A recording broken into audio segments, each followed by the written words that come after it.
The metal was heavier than it looked. Admiral Rail Drusk held it in one hand for a moment before letting his aide pin it to his chest. The ceremony hall on Dominion Command Station was full, every seat taken. Screens across a dozen worlds carried the live feed. 164 wars, 164 victories. Not a single loss, not even a close call. The Dominion's military record was the cleanest in the known galaxy, and Drusk's name was stamped on the last 42 entries. He gave a short speech. He had given it before, more or less. Different words, same meaning. We are the greatest force this galaxy has ever produced. Our enemies choose war and receive ruin. The Dominion does not fail. The audience liked it. They always liked it. What he did not notice, because he was busy accepting applause, was the junior officer standing near the back exit with a data pad in his hands and a look on his face that did not match the mood of the room. His name was Kas. He was 23 years old. He had been trying to get someone to look at his report for 6 hours. The report was about a planet, a small 1/3 position in an unremarkable system, mostly covered in salt water and thick atmosphere. Its inhabitants called it Earth. Kas had flagged it because the passive sensor sweep showed something unusual. Not a fleet, not weapons, just a pattern in the electromagnetic noise that did not fit a pre-contact civilization. Too organized, too quiet, like something running on low power and trying not to be seen. He had submitted the flag at midday. It had been deprioritized twice. By the time the ceremony ended and Drusk walked off the stage with his new medal catching the light, the invasion order for Earth had already been signed. Counselor Bren had approved it at a routine session that afternoon, between 2 other items on the agenda. He had not read the full brief. His aide had summarized it as a Class 3 primitive world with no formal defense structure. Bren had nodded and moved on. Kas tried one more time to reach someone in the intelligence chain. He sent the flag directly to Fleet Marshal Doran's office. The response came back 14 minutes later. Acknowledged. No further action required at this time. Kas sat down at his desk and stared at his screen for a while. Then he saved a personal copy of the report to his private archive and went to get something to eat. Across the galaxy, on the planet in question, a woman named Yara Solano was standing at the window of her office when her assistant knocked and opened the door. The assistant did not say anything. She just walked in and placed a single printed card on the desk. Solano turned, picked it up, read the 4 lines on it and set it back down. The card said, Drakvari Invasion Declaration confirmed. Transit time to Earth orbit, 11 days. Solano had been director of Earth's Unified Defense Authority for 9 years. Before that, she had spent 20 years working inside the program that built the authority from nothing. She knew this day was coming. She had built her entire career around the assumption that it was coming. When she told people what she did for a living, she usually described it as waiting. Expensive, complicated, deeply technical waiting. She walked to the command room at the end of the hall. 12 people were already at their stations. They had received the same alert. Nobody was panicking. Nobody was running. 2 of them were quietly updating preloaded deployment files. One was on a call with Commander Pyatt Harlow at the Deep Space Coordination Post inside the Trojan asteroid belt, 200 kilometers from the nearest human ship and completely invisible to any standard sensor sweep. Solano sat at the head of the table. She looked around the room once. "Start the clock," she said. That was all. The clock started. 11 days, it was enough time. They had planned for 8. Back on the command station, Drusk was having dinner with 3 senior fleet commanders. The conversation was relaxed. They talked about the Earth assignment the way experienced soldiers talk about minor work orders. A primitive world. No fleet on record. No defense treaty with any known power. It would be quick. Clean. Drusk planned to send 700 ships because that was the standard deployment size for a first contact conquest, not because he thought he needed 700 ships. One of the commanders made a joke about the planet being too easy to bother nomming a battle after. The others laughed. Drusk smiled. He had no way of knowing that at that same moment, 60 warships were powered down and sitting completely cold inside an asteroid field 2 light years from Earth's sun. That they had been sitting there for 2 years, waiting. That every crew member on every one of those ships had been hand-selected, trained in silence, and given orders that only activated when the clock started.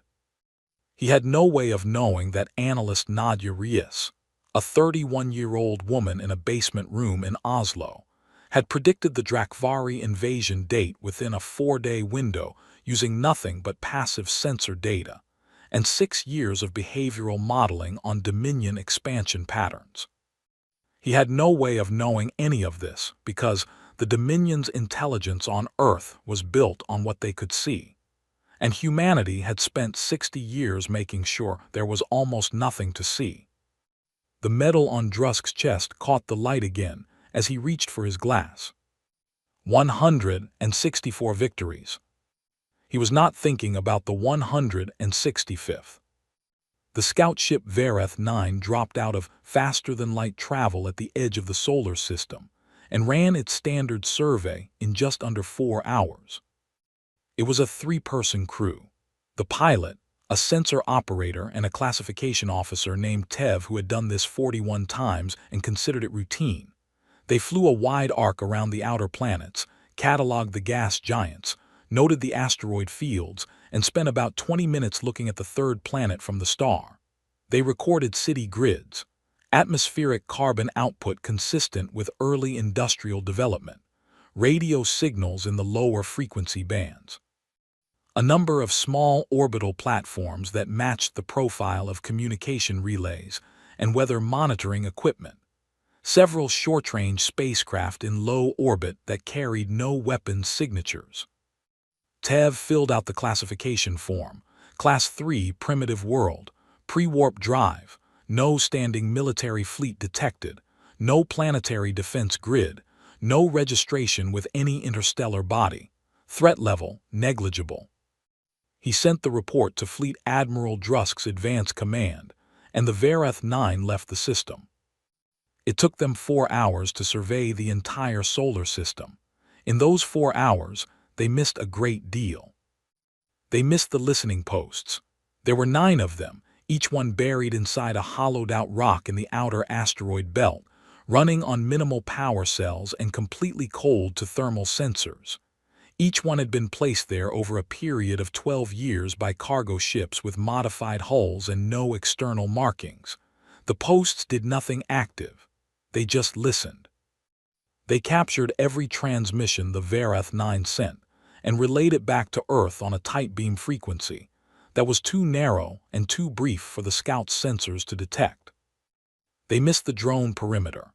230 automated drones sat in low-emission standby mode in the space between Jupiter and Saturn, spread out across a volume of space wide enough that no standard sweep would catch more than 1 or 2 at a time.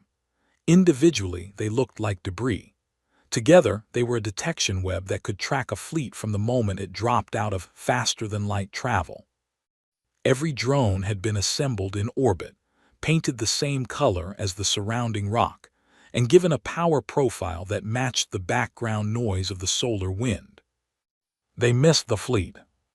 60 warships, parked cold inside the Trojan asteroid cluster at Jupiter's L4 point, not drifting, anchored, each one surrounded by a loose shell of genuine asteroid rock that had been slowly gathered and positioned over 3 years. No heat, no active systems, no electromagnetic output above background levels. The ships had been sitting there for 2 years in what Earth's engineers called cold sleep mode. The crews rotated in and out every 4 months on vessels that looked like ore transports. When analyst Nadia Reyes received the Drakvari scout report through the listening post relay, she read it twice. She noted exactly which sensor frequencies the Vareth 9 had used, which orbital altitudes it had covered and which it had skipped. She wrote a 2-page summary and attached it to the ongoing deployment brief. The summary said 3 things. 1. The Drakvari sensor doctrine had not changed since their last known survey operation. 2. Every Earth asset in the solar system had remained undetected. 3. The enemy fleet would approach from the ecliptic plane, probably in tight battle formation, because that was how they had approached every other target in the last 15 years. She had been saying that last part for 6 months. It was why Harlow's ambush positioning was set at the ecliptic, not above or below it. Commander Piatt Harlow read the summary in his anchor post deep inside the asteroid cluster. He forwarded it to his 12 ship commanders with a single line of his own added at the bottom. It said, "Nothing changes. Stay cold." The ship commanders acknowledged, then they went back to waiting. On Earth, the waiting had a different texture. The population did not know.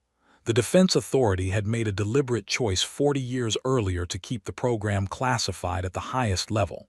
Not because they thought people could not handle it, but because a secret that 600 people know is a secret. A secret that 6 billion people know is a news story. And a news story would have been visible to anyone watching. So the cities went about their business. People went to work. Schools ran their lessons. The orbital traffic around Earth moved on its regular schedule. A cargo freighter left for Mars. A maintenance drone did its rounds on the outer communication satellites. 2 researchers at a station near Ganymede ran a planned experiment on Jupiter's atmospheric composition and filed a dry report that nobody would read for weeks. And in the basement of the Defense Authority building, Rios updated her tracking model with the scout ship's departure vector and calculated the earliest possible arrival date for the invasion fleet. 9 days, maybe 10. She pulled up the solar system display on her main screen. Every listening post showed green. Every drone showed green. The fleet at L4 showed 60 green lights in a cluster, cold and invisible and ready. She leaned back in her chair and looked at the screen for a while. The Drakvari had sent their best sensor ship. It had flown through the solar system and seen what Earth wanted it to see. A quiet little world. No threat. Easy target. Rios had spent 6 years building a cage. The door was still open. She was waiting for the animal to walk in. 712 ships crossed the heliopause in a formation so clean it looked like a diagram. 3 fleet carriers in the center. Escort wings spread wide on both flanks. Attack groups stacked in layers behind the forward screen. It was textbook Dominion battle order, the same formation that had been used in 42 consecutive conquest operations. It worked every time. There was no reason to change it. Drusk watched the formation from his command deck and said nothing. There was nothing to say. The planet was on the long-range display, a blue smear at the edge of the sensor field. His fleet would reach optimal engagement range in 6 hours. He planned to spend the first 4 of those hours reviewing supply logs. Fleet Marshal Doran stood beside him and watched the same display. He had been quiet since they crossed into the system. Something about the sensor returns bothered him. They were too clean. Every survey operation generated some level of clutter, old signals, debris echoes, background interference. This system was producing almost none. He thought about mentioning it and decided against it. He had been wrong about quiet systems before. Quiet usually just meant empty. At 4 hours out, Drusk opened the planetary broadcast channel. This was also standard. Every conquest operation opened with a formal surrender demand. Some species responded. Most did not. The ones that did not respond were treated the same as the ones that did. The fleet moved in regardless. Drusk read the demand in a flat voice. He identified the Dominion. He stated the terms: immediate cessation of all resistance, transfer of governmental authority, full compliance with occupation protocols. He gave the planet 40 minutes to respond. He fully expected silence. The response came in 8. It was audio only, male voice. Calm, unhurried, speaking in a language the Dominion's translation engine needed 3 seconds to process. When the translation came through, the words were plain. You are inside an active weapons engagement zone. This is Commander Piatt Harlow of Earth's Unified Defense Authority. Earth does not accept your terms and will not be surrendering. I recommend you hold your current position and wait for further communication." Drusk stared at the speaker grill for a moment. Then he laughed. It was a short laugh, the kind a person makes when something is so far outside normal that the only reasonable response is to treat it as a joke. He looked at Doran. Doran was not laughing. Drusk opened a response channel. He told Harlow that Earth had no fleet and no defense grid, and that his recommendation was noted but would not be followed. The fleet would continue its approach. Any further resistance would result in elevated response force. Harlow did not reply. For 11 minutes nothing happened. The fleet moved forward. The planet got bigger on the display. Drusk went back to his supply logs. The sensor operators watched their screens and saw what they had always seen: empty space, slow stars, background noise. Then EDS Ironclad appeared. It came out of the asteroid debris field at Jupiter's trailing edge at close range and moving fast. The Dominion's proximity sensors screamed. Before any gunner could find a targeting lock, Ironclad had already fired. Not at Drusk's flagship, not at the nearest escort. At the fleet carrier on the left flank, and the strike was not a single shot but a coordinated salvo from 4 separate weapons ports, timed to hit within a fraction of a second of each other, and aimed at the 3 structural weak points that every Dominion fleet carrier shared. Points that were not in any public record. Points that were in the classified engineering files that Earth had spent 11 years quietly obtaining through channels the Dominion did not know existed. The fleet carrier came apart, not all at once, in sections. The forward hull went first, then the power core lost containment, and then there was a very bright light and then debris. Ironclad was gone before anyone could fix its position. Back into the debris field, running cold, silent, invisible.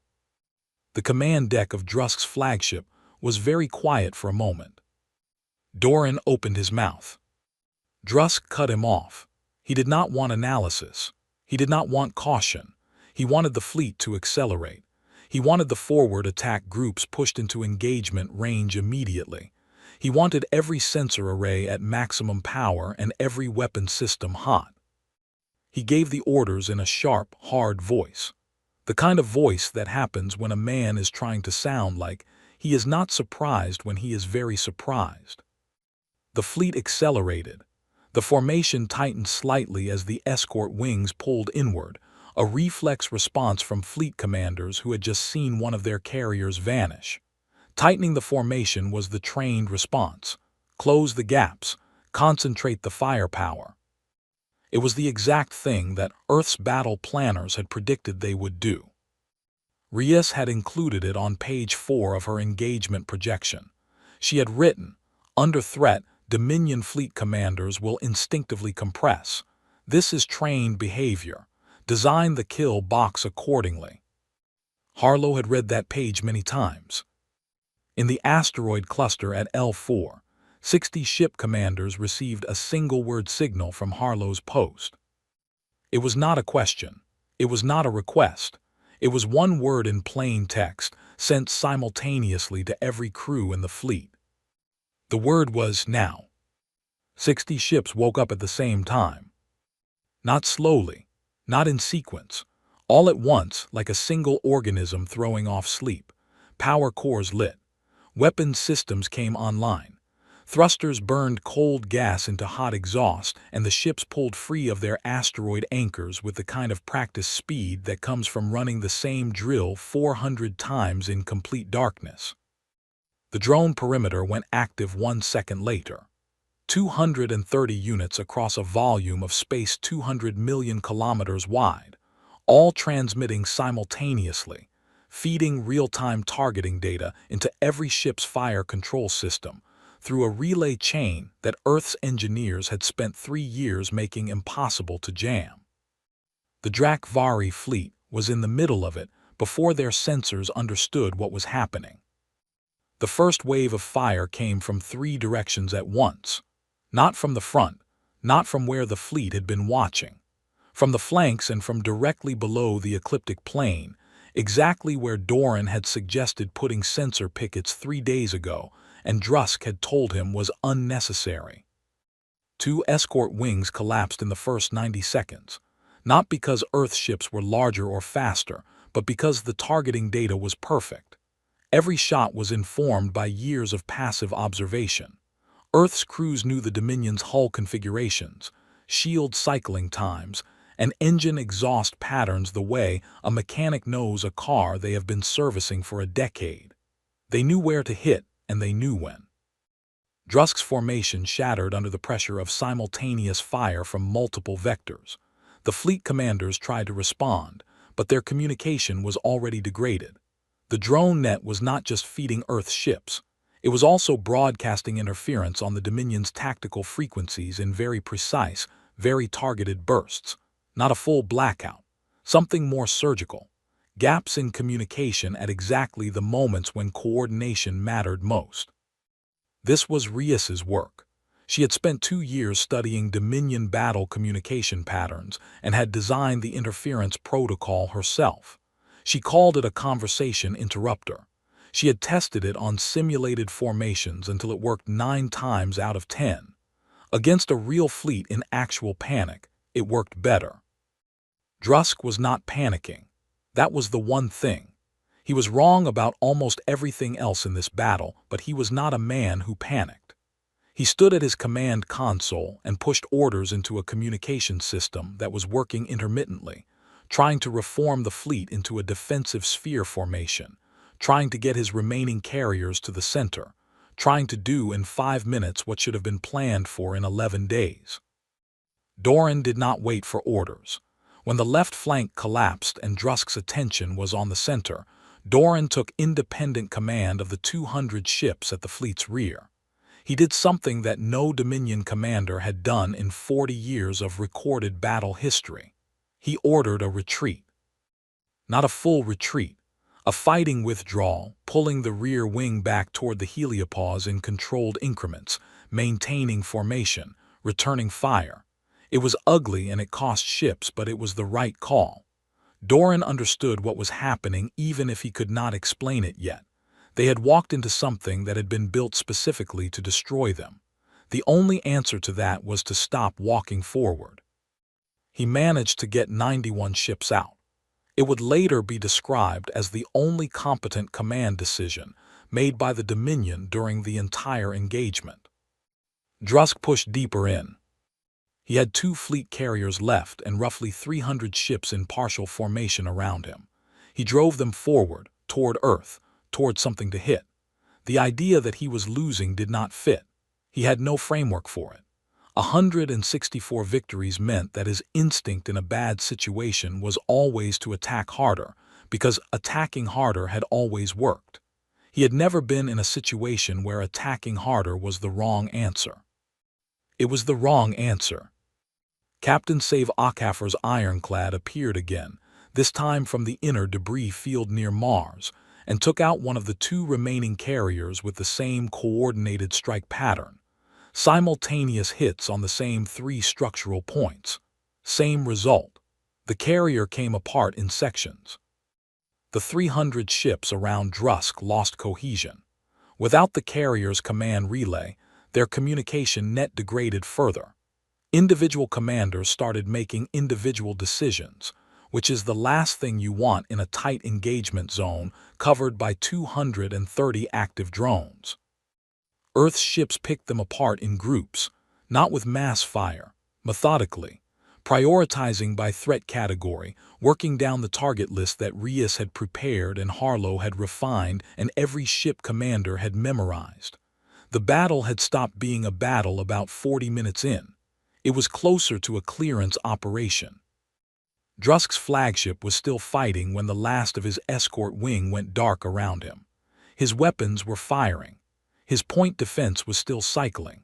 But there was nothing left to coordinate with and nowhere left to go, and Earth's ships had closed the range to the point where point defense was not enough. When the ironclad pulled alongside and locked a tractor field onto the flagship's hull, Drusk was still standing at his console. The guns ran dry. The power core dropped to 10%. The lights on the command deck went from white to emergency red. 621 Dominion ships were gone. 14 humans were dead. 2 Earth ships were damaged badly enough to need repair.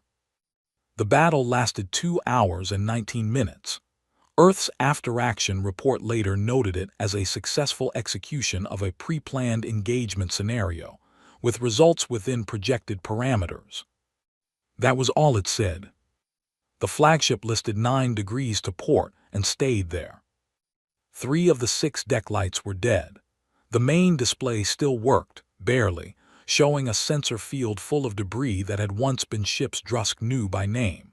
He sat in the command chair because his legs had stopped cooperating sometime in the last 20 minutes, and he had not noticed when. The chair was cold. The emergency heat had gone with the power core. 2 crew members were still alive at their stations. Neither of them was doing anything useful. There was nothing useful left to do. Drusk looked at the sensor display for a long time.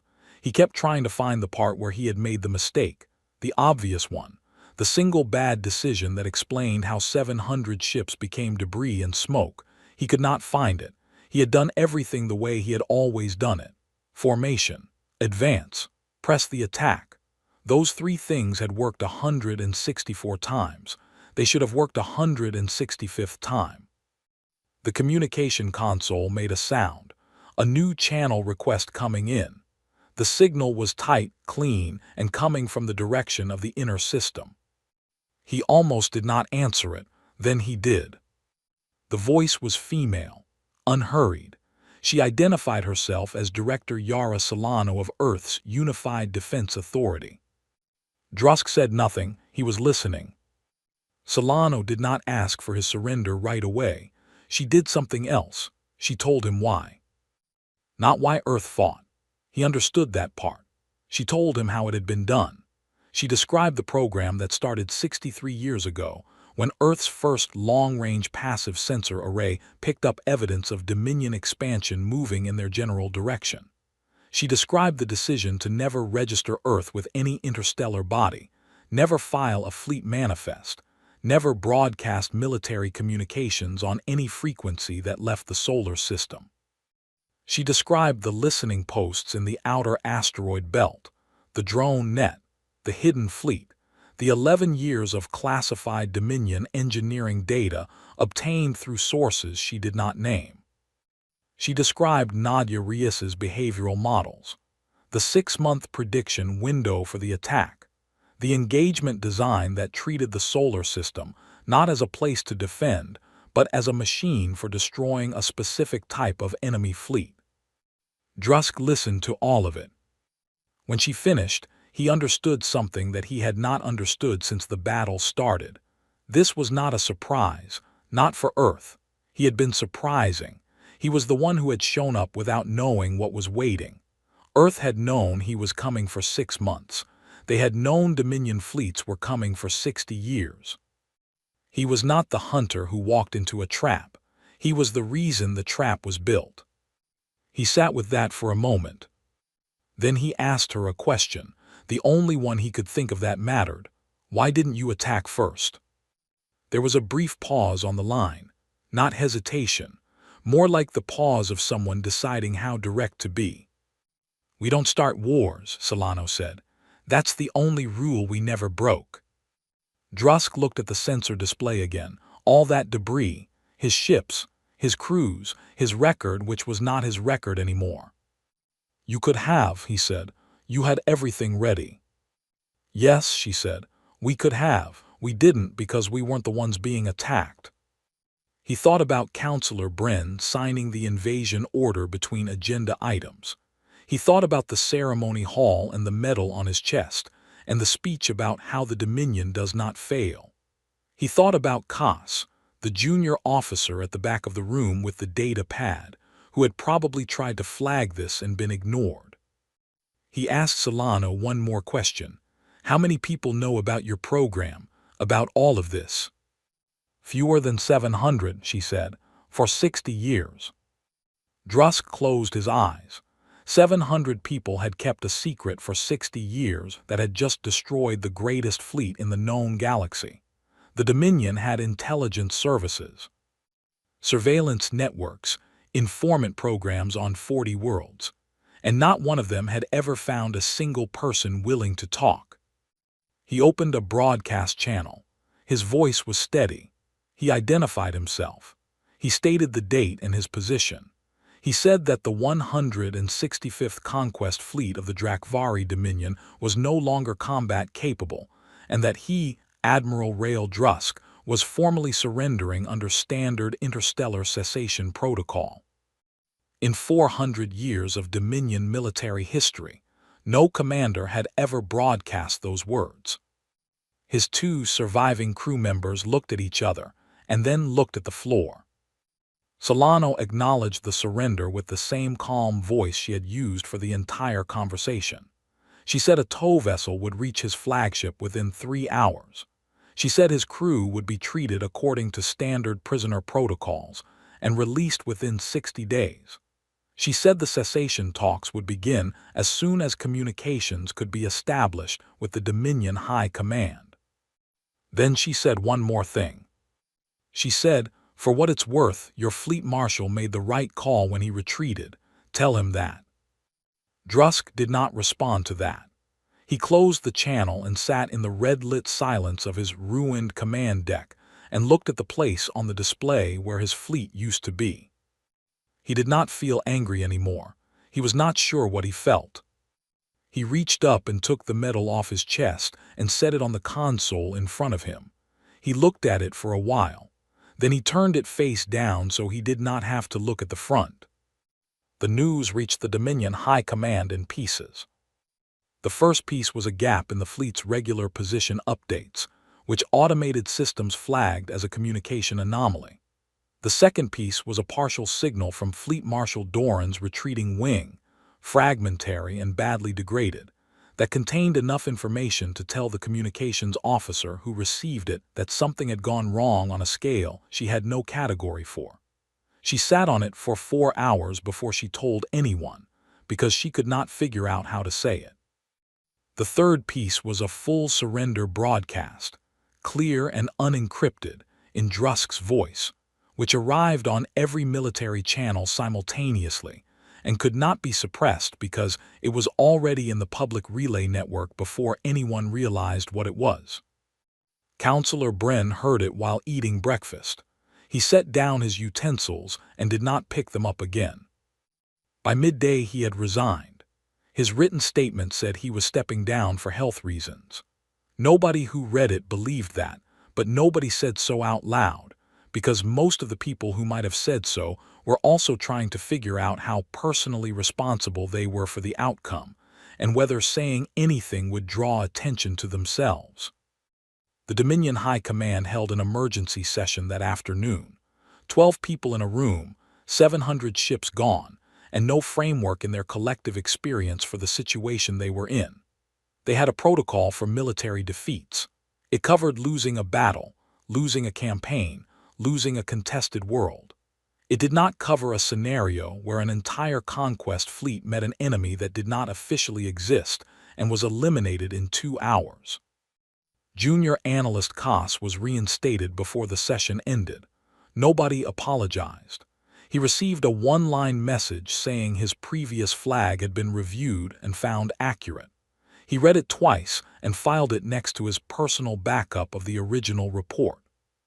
The retreat wing under Doran arrived at the nearest Dominion station 9 days later. 91 ships. Doran looked like someone who had watched everything he knew about war stop being true. He gave a full after-action report and answered every question. When asked why he retreated without orders, he said the alternative was dying in a battle already lost. They had no disciplinary category for that. On Earth, none of this was public. The Defense Authority sent its after-action reports through internal channels. Commander Harlow returned to the coordination post inside the asteroid cluster, which now had the additional job of managing the debris field cleanup. 14 caskets were flown back to Earth on a vessel with no markings. There was a service, small and private, attended by people who had signed the same secrecy agreements. Solano attended. She stood at the back and said nothing. Captain Akafor's crew received 2 weeks of leave. He took his to visit his family in Lagos. He did not tell them what he had been doing for the past 4 years. He told them he worked logistics. They believed him. Rias started a new intelligence brief the same week. The engagement data had confirmed several of her modeling assumptions and challenged 3 others. She updated her parameters and started running projections on the next most likely threat vector. She expected to have a preliminary report ready in about 2 months. She sent a brief summary to Solano. Solano read it, made 2 margin notes and sent it back. This was their normal rhythm. 17 days after the battle, a Dominion diplomatic vessel arrived at Earth's outer orbital station under a white flag. It docked without incident. The diplomat who stepped off was a career Foreign Service officer named Kale, who had been given the assignment with approximately 36 hours' notice, and had spent most of the transit reading everything his government had on Earth, which was very little and almost entirely wrong. He had been briefed that Earth was a primitive world that had somehow managed an ambush. He expected a colony ship interior, functional but rough. The kind of place that a pre-contact civilization would build if it was trying to look like it belonged in space. The station was clean, well lit. The corridors were wide and the equipment was maintained, and the people he passed moved with the ease of people who had been doing their jobs for a long time. He passed a room where 2 technicians were running diagnostics on a sensor relay system that he did not recognize, and that looked considerably more sophisticated than anything in the Dominion standard equipment catalog. The station officer who met him was a woman in her 40s with a neat uniform and a data pad under her arm. She shook his hand. The gesture was unfamiliar to him, but he matched it. He asked her, because he had to ask someone, how long Earth had operated a military force of this scale. She thought about it, not because she did not know the answer. He got the sense she was deciding how much of the answer to give. Since the last time someone tried this, she said.